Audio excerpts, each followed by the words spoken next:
Assalamualaikum warahmatullahi wabarakatuh. Good morning class. How are you today? Oke, hari ini kita melanjutkan materi ya. Materi kita hari ini adalah activities ya. Apa itu activities? Nanti kita akan belajar bersama. Namun sebelum pembelajaran dimulai, alangkah baiknya kita berdoa terlebih dahulu. Kita ucapkan basmalah bersama. Bismillahirrahmanirrahim. Semoga dimudahkan dan dilancarkan dalam memahami materi. Oke, activities ya. Apa itu activities? Activities itu adalah kegiatan atau aktivitas. Ya. Nah, ini what is the meaning of activities? Activities are everything we do every day. Ya, segala sesuatu yang kita lakukan setiap hari, ya, kegiatan-kegiatan yang sering kita lakukan. Ya. Misal at home, di rumah, kegiatan-kegiatan di rumah yang sering kita lakukan. Atau at school, itu adalah kegiatan di sekolah. Contoh di sini kegiatan di rumah at home, ada help our parents ya, membantu orang tua kita. Misalnya apa? Memasak, cooking, kemudian mencuci, washing ya. Kemudian ada apa lagi? Ada sweeping, menyapu, kemudian do homework ya, mengerjakan pekerjaan rumah, mengerjakan PR. Nah, ini adalah beberapa contoh ya.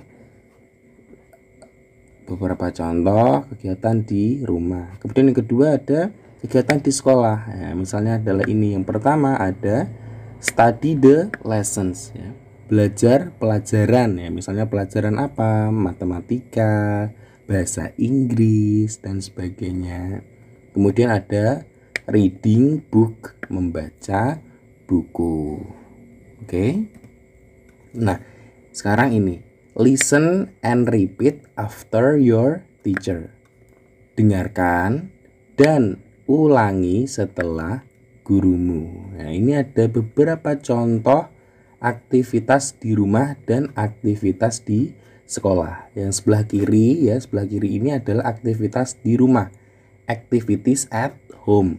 Dan sebelah kanan ini adalah activities at school, aktivitas di sekolah atau kegiatan-kegiatan di sekolah. Oke, kita mau coba baca bersama ya, satu persatu.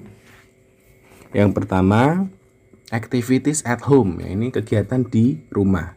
Biasanya yang kita lakukan, sering kita lakukan. Yang pertama ada get up, bangun tidur. Make the bed, merapikan tempat tidur. Take a bath, mandi. Take a nap, tidur siang atau istirahat. Have breakfast, sarapan atau makan pagi. Have lunch, makan siang. Have dinner, makan malam.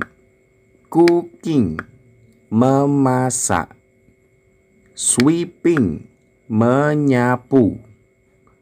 Dan terakhir, watching TV, menonton TV. Ya, ini adalah beberapa contoh ya. Ada 10 di sini Pak Mama contohkan 10. Masih ada banyak sekali ya. Kegiatan-kegiatan yang mungkin anak-anak sering kali lakukan setiap hari di rumah. Nah, ini ada beberapa contoh 10 ya. Pak Mama contohkan 10. Kemudian yang kedua ada aktivitas di sekolah. Ya, activities at school. Yang pertama, do exercise, latihan atau olahraga. Ya, biasanya ketika pelajaran PJOK ada latihan-latihan seperti itu. Kemudian yang kedua, study the lessons ya. Belajar pelajaran misalnya bahasa Inggris, matematika, kemudian apalagi IPA, IPS ya. Kemudian 3, reading, membaca ya, membaca buku. Misalnya yang hobi membaca di perpustakaan bisa membaca buku cerita, storybook, membaca buku bacaan apa gitu ya, banyak sekali ya. Kemudian ada cleaning the classroom, membersihkan ruang kelas. Membersihkan ruang kelas misalnya membersihkan papan tulis, menyapu lantainya, membersihkan jendela ya, cleaning the window, cleaning the blackboard ya, sweeping the floor, menyapu lantainya. Nah, ini ada beberapa contoh ya. Aktivitas di rumah dan aktivitas di sekolah. Oke. Nah, selanjutnya ini ada contoh dialog ya. Yang pertama dan yang kedua ini. Oke, yang pertama bisa dilihat di sini ada gambar apa ini anak-anak? Ada gambar anak-anak sedang bermain sepak bola. Oke, kita mulai yang pertama. Yang A bertanya, "What are the children doing?" Apa yang sedang dilakukan anak-anak? Ya. B menjawab, ini jawabnya. They are playing football. Mereka sedang bermain sepak bola. Ya. Kemudian contoh yang kedua. Dilihat ada gambar apa ini? Ini ada gambar makanan untuk sarapan. Ya, A bertanya, "Do you always have breakfast in the morning?" Apakah kamu selalu sarapan di pagi hari? Ya. B menjawab, dia mengatakan iya, yes, I do. Nah, kalau tidak misalnya no, I do not. Nah, ya. Nah, oke, mungkin cukup sampai ini dulu ya pembelajaran kali ini, sedikit saja. Ya, ini ada tugas. Silahkan anak-anak menulis aktivitas atau kegiatan di rumah yang sering kalian lakukan ya. Kegiatan setiap hari yang mungkin sering kalian lakukan gitu ya. Ditulis dalam bahasa Inggris. Semakin banyak semakin bagus. Misalnya kegiatannya apa dari pagi misalnya sampai malam boleh aktivitasnya ditulis ya dalam bahasa Inggris ya. Ya mungkin cukup itu dulu ya pembelajaran kali ini. Tetap jaga kesehatan di rumah. Terima kasih. Wassalamualaikum warahmatullahi wabarakatuh.